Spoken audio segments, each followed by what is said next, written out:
Hello, my name is Danielle Lantain, and I'll be presenting today on SARS-CoV-2 and HPAI waste effluent surveillance in Abidjan, Côte d'Ivoire.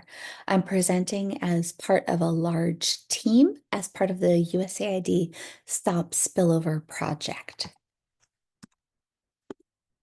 The Stop Spillover project works with in-country stakeholders to understand and address threats posed by zoonotic viral diseases and reduce the risk of viral spillover and spread. Stop Spillover works in three capacities in priority countries. Today I'll be talking about capacity one, where we monitor, analyze, and characterize the risk of priority zoonotic viruses spilling over from animals to people. The two countries I'll be talking about today are Côte d'Ivoire and Liberia here in West Africa. Our priority pathogens in these countries are building on work after the Ebola outbreak of 2014 and include surveillance and rodent surveillance activities. In our wastewater surveillance activities, which I'll be talking about today, as we know, there's been a worldwide expansion of wastewater testing after SARS-CoV-2. Before SARS-CoV-2, there was wastewater testing for polio, a low prevalence virus.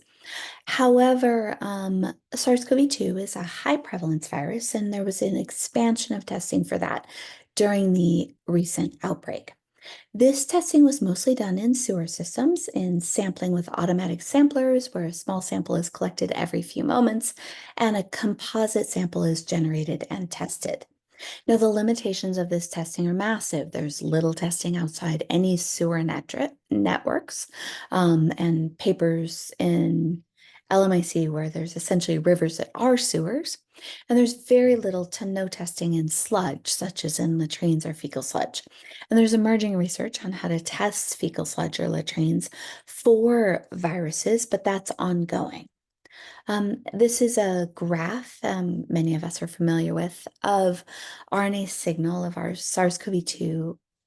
This one happens to be in the Boston sewer network, and this large spike is the Omicron spike in January of 2022.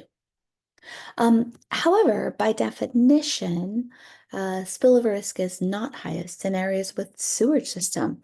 The concept of wastewater sampling for surveillance in spillover and to prevent viral spillover is actually novel. So when we started thinking about testing wastewater for viral spillover in Côte d'Ivoire and Liberia, we really started to think about where would be our highest potential for success. So we wanted to think about having high pathogen concentration and a known successful media to look at that concentration and an appropriate sampling method. And we wanted to kind of look at those 3 points together to understand where to best test. So looking at this, we reviewed the research on what was available. We identified likely places of the highest virus prevalence in the environment. We identified the appropriate media to be tested. We identified exact testing locations, determined sampling methods, determined methods to safely collect samples and transport them to the laboratory, and to ensure appropriate testing for sample, media, and methods. So in Côte d'Ivoire, what did we test where? In Côte d'Ivoire, we determined that there were 3 places we wanted to start testing waste effluent. The first was small canals that contain human wastewater from slums in Abidjan, and our pathogen to be tested would be SARS-CoV-2, COVID-19. And we would be testing that in the IPC lab and doing both active and passive sampling types. Our second location is very small waste streams that contain chicken slaughtering liquid waste in markets in Grand-Bassam. And we would be testing HPAI or IAV. The lab that would be testing that would be Lanata, and that would be passive sampling. The third location would be the main wastewater exit pipe of a district hospital in Mon.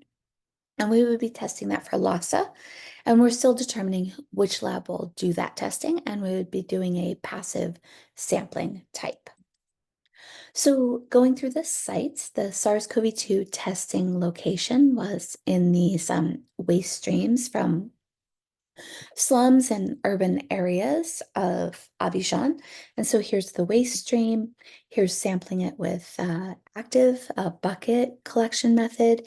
Here's using a passive cotton sampler, and here's recovering a passive cotton sampler for testing. This is our waste stream for high HPAI, IAV in the chicken markets. So here's the chicken waste in the market flowing in a small stream, and us setting up a cotton sampler for passive sampling in those streams. Our results, we did 12 weeks of sampling, and we did duplicate sampling each time. So for SARS-CoV-2, our passive samplers, as you can see, we had positives, and our active samples, we also had positives. In the end, we had about 13 of 24 of our active samples were positive, 9 of 24 of our passive samples were positive. Our CT values were 28.2 to 35.1, indicating an overall low prevalence of virus, and there was no statistically measurable difference between the active and passive samplers for the SARS-CoV-2 research. For our IAV research, we also saw positive samples. We had 3 of 24 of our passive samples positive. Again, our CT values are relatively low prevalence virus, high CT values of 29.3 to 32.4. So we had some real successes and some challenges in this project. Our successes were it was a large international collaboration. We provided proof of concept of doing this type of testing. It was low cost and effective.